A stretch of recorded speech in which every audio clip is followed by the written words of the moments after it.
वाले, मस्जिद वाले, गुरुद्वारे वाले लोग जिनके देवालयों के सामने शराब की दुकान खोली जा रही थी, वो तड़प तड़प करके सड़कों पे आए थे। जो माँ अपने बच्चे को, भविष्य को लेकर के चिंतित थी कि 21 साल में जो शराब पीने का नियम था उसको 18 साल में ही पी सकते, ऐसा नियम कर दिया दिल्ली सरकार ने, जहां पे 3 बजे रात तक शराब की दुकानें खुली रखने का निर्देश दिया गया दिल्ली में। इन सारे महिलाओं, बच्चों की करुण पुकार के बाद सीबीआई इंक्वायरी शुरू है और आज मनीष सिसोदिया जी के घर पे रेड है। रेड कहें, पूछताछ कहें, जानकारी कहें, ये सब जो भी हो रहा है, इसका दिल्ली के हर महिला ने, हर बच्चे ने इसका स्वागत किया है। हम भी इसका स्वागत करते हैं। कहते हैं कि जो सांच है उसको किसी बात की आँच नहीं है। आज मैं आप सबको एक छोटी सी जानकारी देना चाहता हूं कि जब शराब नीति पर सीबीआई इंक्वायरी के बाद ये रेड पड़ी है तो अक्सर आम आदमी पार्टी के नेता ये कह रहे हैं, मेरा न्यूयॉर्क टाइम में छपा है, वो जरा पढ़ो, मेरा ये स्वास्थ्य नीति है। अरे भाई, ये जो सीबीआई की इंक्वायरी हो रही है, सीबीआई की रेड शराब नीति पे है। ये किसी शिक्षा नीति, स्वास्थ्य नीति पे नहीं है। ये जो आपकी शराब नीति थी उसके ऊपर सीबीआई इंक्वायरी हुई थी 22 जुलाई 2022 को, और आज जो भी रेड है उसमें शराब नीति का जवाब दो। अब कई लोग जो इसको सिलसिलेवार ढंग से समझना चाहते होंगे, उनके लिए मैं छोटी सी जानकारी देना चाहता हूं कि ये शुरू हुआ था 2021 के मई में, जब हमारा दिल्ली कोरोना के भारी चपेट में, हमें ऑक्सीजन की समस्या हो रही थी, हमारे लोग मर रहे थे, सभी दिल्ली परेशान थी, पूरा देश परेशान था। उस समय कोरोना का इलाज कैसे हो, ऑक्सीजन कैसे आए, इसकी बजाय मनीष सिसोदिया जी शराब नीति बनाने में मशगूल थे और दिल्ली के शराब व्यापारियों का सरकार को मिलने वाला जो फीस था 145 करोड़, उसको छूट दे दिया। दिल्ली कैबिनेट ने सिसोदिया जी को शराब नीति में मनमाने बदलाव करने की उसी मई 2021 में गैर कानूनी मंजूरी भी दे दी। तब एलजी ने इस पे आपत्ति दर्ज किया। जब एलजी ने आपत्ति दर्ज की तो इनको लगा रही तो बड़ा गड़बड़ हो गया, तो इन लोगों ने कैबिनेट से वो फैसला वापस ले लिया। लेकिन गैर कानूनी शराब माफियाओं के, लिकर माफियाओं के पक्ष में ये लगातार नियम बनाते रहे, उनको सहायता देते रहे। चूंकि कैबिनेट से फैसला वापस ले लिया था, इसलिए इसकी लीगैलिटी पे बहुत बड़ा क्वेश्चन मार्क था। और 8 जुलाई 2022 को दिल्ली के चीफ सेक्रेटरी ने एलजी से शिकायत की और बताया कि कैसे सिसोदिया जी के गैर कानूनी ऑर्डर से सरकार को भारी नुकसान हो रहा है। क्योंकि आप सबकी जानकारी में होगा, मैं once again I want to repeat, कि इनकी इस शराब नीति से शराब की बिक्री 60% से 87% बढ़ गई, लेकिन दिल्ली सरकार का राजस्व 80% घट गया। ये कौन सी शराब नीति थी? इन लोग कसीदे काटने में इतने आगे थे। आप सभी यहां पत्रकार जो भाई हैं उनको भी पता है, और जो टीवी चैनलों के मार्फत सोशल मीडिया से जो लोग सुन रहे हैं उनको भी पता है कि कैसा बढ़ चढ़ के हर कॉन्क्लेव में, हर मीटिंग में, हर इंटरव्यू में मनीष सिसोदिया जी, अरविंद केजरीवाल इस शराब नीति का बखान करने में लगे रहते थे। और गलियों में महिलाएं रो रही थीं। कई जगह तो महिलाओं पर लाठी चार्ज करने के लिए इन लोगों ने पुलिस को कहा। भारतीय जनता पार्टी के प्रचंड विरोध के कारण हमने किसी के ऊपर लाठी नहीं बरसने दी। उसके बाद की घटना को याद करिए। जैसे ही चीफ सेक्रेटरी ने एलजी को शिकायत की कि इससे भारी नुकसान हो रहा है, गैर कानूनी ऑर्डर था, लीगल नहीं है। तो अरविंद केजरीवाल पकड़े जाने के डर से तुरंत कैबिनेट की मीटिंग बुलाए। ये 8 जुलाई 2022 की चीफ सेक्रेटरी के शिकायत के बाद 14 जुलाई को कैबिनेट की मीटिंग बुलाई जाती है और इसको कैबिनेट का जामा पहनाने की कोशिश की गई। तब तत्कालीन जो हमारे 2022 में जो हमारे एलजी साहब थे, उन्होंने देखा कि भाई ये लोग लीपा पोती कर रहे हैं, दिस इज नॉट गुड, दूध का दूध पानी का पानी होना चाहिए। इसलिए 22 जुलाई को एलजी साहब ने दिल्ली शराब घोटाले में सीबीआई जांच की सिफारिश कर दी।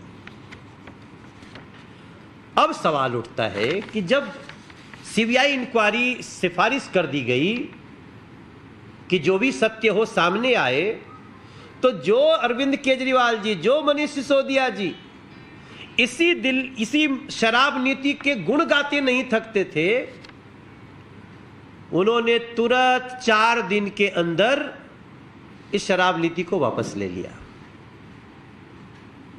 क्या दिल्ली को आप इतना बेवकूफ समझते हैं अरविंद केजरीवाल जी, मनीष जी? अगर आपके तर्क में शक्ति थी तो आप सीबीआई हो, ईडी हो, दुनिया की कोई एजेंसी हो, आप उसको तर्क से बता सकते हैं कि नो, ये रेवेन्यू बढ़ाने वाला है, क्यों हम इसको छोड़े, क्या गलत हुआ है, क्या घोटाला हुआ है।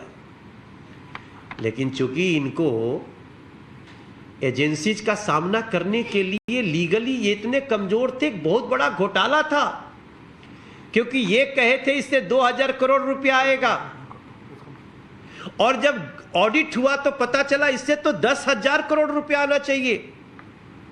तो 8,000 करोड़ किसके पॉकेट में जा रहे थे? चूंकि इस बात को सिद्ध नहीं कर सकते, इसलिए अरविंद केजरीवाल जी ने शराब नीति वापस ले ली। उसी दिन दिल्ली के हर महिला जो रो रही थी शराब से, हर बच्चा, हर मंदिर वाला, मस्जिद वाला, गुरुद्वारे वाला, स्कूल वाला, उसने समझ लिया कि जांच के नाम लेते ही शराब नीति का वापस होना, इसमें बदलाव लाना, ये बता रहा है कि दाल में कहीं ना कहीं कुछ काला है। और जब थोड़ा कदम आगे बढ़ाते हैं तो पता चल रहा है कि पूरी दाल ही काली है। ये लोग कहते हैं, इसके पहले कि हम मीडिया के लोग हमसे सवाल करें, ये कहेंगे अरे बहुत सीबीआई इंक्वायरी की है, बहुत ये किए, क्या हुआ, हमारे तो, हम तो दूध के धुले हैं, हमसे धुला कोई है नहीं। देखिए कैसे दूध के धुले हैं। 2022 में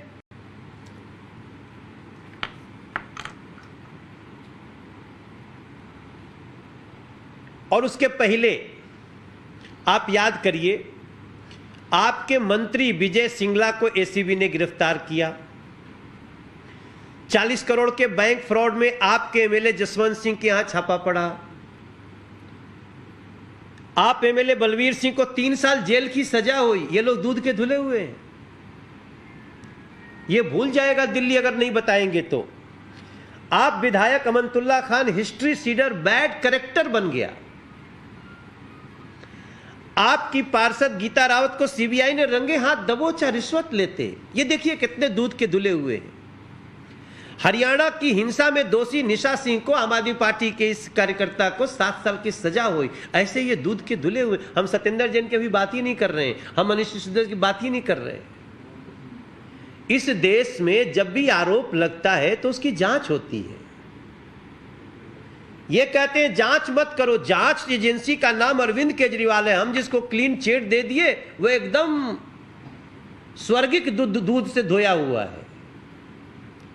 तब मुझे आप सबके समक्ष ये जानकारी रखनी है कि आज जो सीबीआई की रेड है, इससे इतना क्यों घबराए हुए हो Arvind Kejriwal ji, Manish ji? It is just a inquiry. आप उनका जवाब दीजिए, लेकिन जवाब नहीं देंगे। क्या करेंगे? ये देखो जी, न्यूयॉर्क टाइम्स में छपा है। अच्छा, अब हमको, हमारे देश को न्यूयॉर्क टाइम्स की सर्टिफिकेट दोगे आप अरविंद केजरीवाल? न जाने भारत के खिलाफ कितने फेक और निगेटिव न्यूज के जिम्मेदार न्यूयॉर्क टाइम्स का सर्टिफिकेट आप लो अरविंद केजरीवाल जी, भारत को जरूरत नहीं है। हमें अच्छी तरह पता है कि आपकी पेड न्यूज की क्या मास्टरी है, लेकिन हम उसमें जाना ही नहीं चाहते हैं। आप क्यों बता रहे हो? क्या यह शिक्षा नीति पे कोई घोटाला है, उस पे सीबीआई रेड हुआ है? क्या स्वास्थ्य का घोटाला है, उस पे कोई सीबीआई रेड हुई है? नहीं साहब, ये रेड हुई है शराब नीति के ऊपर, जिसमें करोड़ों का घोटाला है। 8,000 करोड़ तो सामने दिख रहा है, लेकिन अब ये समझते हैं कि चूंकि अरे भाई छोड़ो ना, मुझे शराब नीति हमने वापस ले ली, अब क्यों हमको जान के लाले पड़े हुए हैं? भाई थोड़ा सा छानबीन हो जाने दिया जाए। आप जांच से भाग रहे हैं, इसलिए हम कहना चाहते हैं कि ये पूरी दाल की पूरी हांडी ही काली है और दूध का दूध पानी का पानी होना चाहिए। एक और जवाब आया आम आदमी पार्टी से। उनके एक प्रवक्ता बोल रहे हैं, क्योंकि ये कभी भी टीवी पे बैठ रहे, किसी चैनल पे, किसी अखबार से, तो ये नहीं बोल रहे हैं कि इस शराब नीति में क्या घोटाला हुआ। तुरंत जैसे पूछेंगे शिक्षा नीति में हमारा देखे ना न्यूयॉर्क टाइम में छपा हुआ है। अरे न्यूयॉर्को टाइम में छपा, खलीजो टाइम में छपा है, दोनों फोटो हुआ एक ही है। जब यहाँ एक बच्ची को लगाए हुए और दूसरी बच्ची वहां भी। अब इतना इनकी पत्रकारों की कमी हो गई है क्या खलीज टाइम्स और न्यूयॉर्क टाइम्स को, कि आपका एक word to word, photo to photo एकदम वही छापते हैं। छोड़ दीजिए, माफ करिए, हमको न्यूयॉर्क टाइम्स और किसी टाइम्स का सर्टिफिकेट नहीं चाहिए। लेकिन जो दूसरी बात आज आम आदमी पार्टी ने बोला है बहुत इंपॉर्टेंट है साथियों। इनसे जब कई चैनलों ने पूछा कि भाई आप ये बताओ ना कि जो आपकी योजना इतनी अच्छी थी शराब नीति, वापस क्यों लिया जांच शुरू होते ही? तो ये कहते हैं हमको सीबीआई और ईडी से डरा दिया गया, इसलिए हमने वापस ले लिया। एक लाइन इनकी पूरी इस मोडस ऑपरेंडी क्राइम को एक्सेप्ट करने के लिए काफी है। सीबीआई और ईडी किसी को डरा देंगे और डर जाएंगे, बाप लेके भाग जाएंगे अपना। इसका मतलब कि आपने दिल्ली के खजाने की, दिल्ली के टैक्स पेयर्स की बड़ी लूट की है, जिससे बचने के लिए आप सोचिए कि भैया हम छोड़ देते हैं, अब इसमें जांच मत करो। लेकिन जांच तो रुकती नहीं है। बाबा साहब भीमराव अंबेडकर जी का लिखा हुआ संविधान, कुछ संशोधन, उसके आधार पे कानून अपना काम कर रहा है। इसलिए मैं आज दिन में हमारे अध्यक्ष जी ने भी कुछ बताई होगी, हमारे प्रवेश वर्मा जी ने भी कुछ जानकारी दी होगी। हम आपके सामने ये जानकारी रखते हुए कि ये स्वयं स्वीकार कर रहे हैं कि हम सीबीईडी के डर, सीबीआई और ईडी इसके डर से हमने ये अपना शराब नीति वापस ले लिया। तो भैया मेरा ये मानना है कि एजेंसीज को ये भी चेक करना चाहिए कि क्या इसमें मनी लॉन्ड्रिंग का भी कुछ केस है।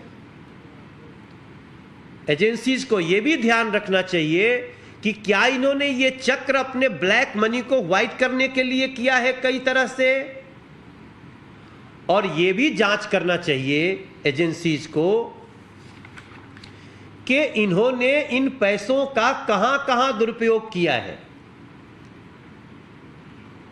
क्या उत्तराखंड का चुनाव, गोवा का चुनाव, पंजाब का चुनाव, ये सब चुनाव दिल्ली के इन्हीं लूट के पैसों से हुआ?